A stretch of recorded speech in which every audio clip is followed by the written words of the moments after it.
Et coucou tout le monde, on se retrouve aujourd'hui pour une nouvelle vidéo, mais avant ça, n'hésitez pas à vous abonner à ma chaîne, à laisser un petit pouce bleu et à poser vos questions en commentaire. Et aujourd'hui, je vous donne 4 conseils pour mieux vous organiser pendant vos tours. Parce que je sais que quand on sort du diplôme, c'est pas toujours facile de trouver une bonne organisation. Du coup, je vous donne quelques tips. Premier conseil que je peux vous donner, c'est de faire une planification. À la fin de chaque transmission et donc au début de votre faction, vous allez pouvoir prendre une feuille et faire une planification heure par heure pour pouvoir savoir tout ce que vous avez à faire sur vos 12 heures par exemple dans la globalité. Je vous montre un petit exemple de ce que nous on utilise aux urgences pédiatriques parce que côté hospitalisation on a aussi des enfants en charge hospitalisés et on fait des planifications. Voilà à quoi ressemble la planification.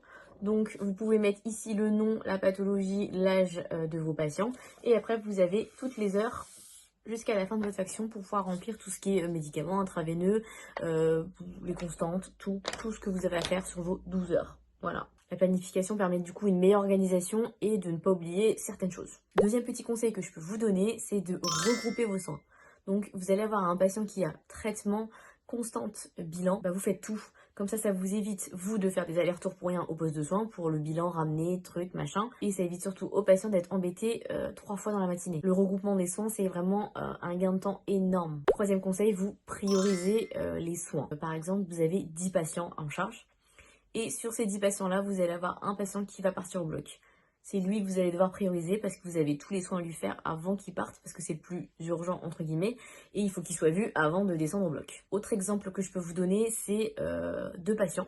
Donc vous avez un patient qui va se déperfuser et qui va avoir du sang partout et qui continue à saigner, et de l'autre vous avez juste une fin de perfusion. Dans ce cas-là, vous allez voir en priorité le patient qui saigne et après vous irez voir l'autre patient. C'est ça de prioriser ses soins, c'est de se dire ah ça c'est plus urgent, donc je vais commencer par ça et après j'irai faire ça. Et enfin, dernier petit conseil que je peux vous donner, c'est si vous avez des traitements IV.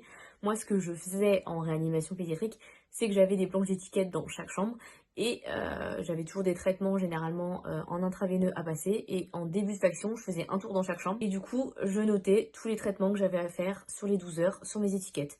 Comme ça, je savais ce que j'avais à faire. Parce que des fois, même avec la planification, on oublie. Au moins dans la chambre, on a les étiquettes et on sait ce qu'on doit faire à telle heure, telle heure, telle heure. Vous n'êtes pas obligé de le faire, mais c'est quand même très pratique et ça évite les oublis. Il y en a même des fois qui préparent déjà le traitement, le diluant et l'étiquette. Comme ça, ils sont tranquilles pour les 12 heures. J'espère que ces conseils vous aideront à mieux vous organiser et on se retrouve très vite pour une nouvelle vidéo.